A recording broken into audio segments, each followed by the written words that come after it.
So today I'm going to do another chaotic video, and that is following on from yesterday's. It's another domino theory, domino effect case, and that is how a sexual relationship between an English monarch and a noble led to a brand new dog breed. And it's so weird, it's so different, but it's really interesting. And this does cover a shorter time span than yesterday's, but again, it's really chaotic, and honestly, I love it. So let's get right into it. Here we have the new King of England, who was also King of Scotland, James I, also known as James VI of Scotland.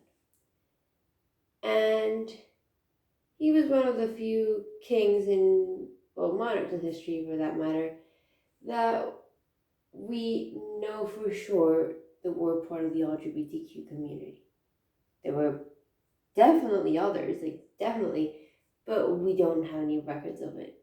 But James the First, there were records, and this relationship wasn't just with anyone; it was with the Duke of Buckingham, George Cavalier, who is, by the way, the thumbnail of this video.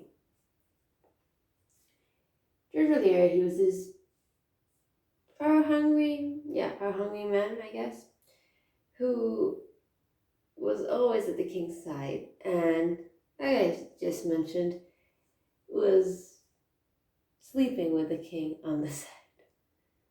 Now, James I, he had a wife, he had children, including, he had 2 children. Well, he had more, but he had Prince Henry, who died young, and then Prince Charles. Now, Prince Charles, he didn't like George Cavalier. It just struck him on the wrong note. There were tensions, and they just didn't get along that well as a prince. And after James the First died in 1625, well, there were still tensions between, the King Charles I, and George Cavalier, the first Duke of Buckingham. So, because George Cavalier had consolidated such amounts of power during the reign of James I, he was kind of indispensable. So, Charles had to deal with him. And this constantly having to deal with him and constantly having to listen to his advice and whatever led to them actually getting along. Getting along a bit too well, eventually. There are no records that there was any kind of relationship, and even if there had been, or even, it's sick because he had a sexual relationship with James I, and then maybe with Charles, but I doubt the Charles part. Could have been, I don't know. But George Cavalier and Charles I eventually grew extremely close. So much so that when Parliament, the Commons, said, "Hey, you're kind of giving too much power to a Duke of Buckingham. Can you do it less, or otherwise we're going to kick the Duke of Buckingham for, practicing Armenianism, and he's going to be out of Parliament." The Parliament said this, and the king, instead of dealing with that fact, he closed Parliament to defend George Cavalier. He was also a defendant of Armenianism, but it was mainly to protect George Cavalier. And then Parliament got kind of fed up. Parliament and Charles I, as I'm going to tell you in a second, did not get along. So Parliament got fed up, and a bunch of people got together one day and said, "Hey, why don't we kill George Cavalier?" And they did. They assassinated Duke of Buckingham. It's a really famous event in history. They killed the Duke of Buckingham. Now, Charles, he was he was understandably pissed because they'd killed one of his confidants, and I don't remember the exact date of the assassination, but it was around 1629. And of course, Charles resented Parliament for doing so, and he resented them so much that he ended up closing Parliament for 11 years. Not months, no, years. 11 years.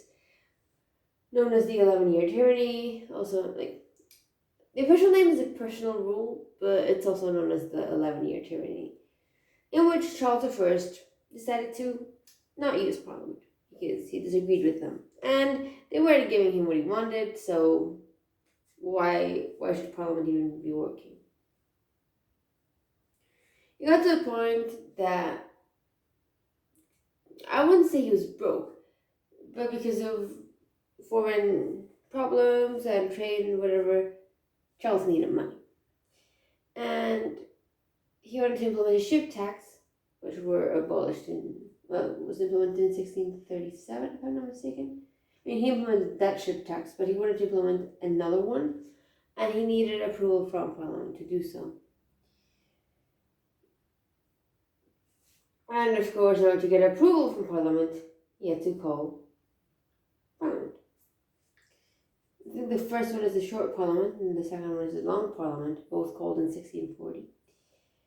And well, the first Parliament here is literally known as the useless Parliament. And well, these Parliament sessions weren't exactly easygoing. They were really tense. I actually made a video on the tensions of tensions between the king and Parliament, if you want to check that out. But yeah, these sessions were really, you have the whole him trying to arrest 5 MPs, including Oliver Cromwell. Literally, Parliament ended up having to tie the speaker down to the chair in order to prevent him from saying what the king wanted. Formal chaos. And it got to a point, it got to a breaking point when Parliament said, enough's enough, we don't want you to be telling us what to do, and it's stupid, and we're not going to do it. And the king was like, oh, well, you're stupid, I hate you. And it ended up in a little conflict known as the English Civil War, or wars. You can either count it as one or as three. But for the sake of argument, I'm going to keep it as one. So the English Civil War. Now, there were obviously two sides. Those supporting the king and those supporting Parliament. So those supporting the king were called the Cavaliers, and those supporting Parliament were called the Roundheads. The Cavaliers, there was a reason because of the name, I've forgotten. Maybe because they rode horses or whatever. But the ones who supported Parliament, under the leadership of Oliver Cromwell, they were called Roundheads because of their helmets. The heads were literally round. Surprise, surprise. Hence the name. Now, another characteristic of those fighting for Charles was that a lot of them came from the nobility, and those in high positions in government who were completely fine with the position they had at that moment and didn't want stuff to change. These people tended to be wealthy, and the sound at the time. Wealthy men wore long, black, dark wigs with wavy hair. And that's how they went onto the battlefield, with their uniforms and the wigs.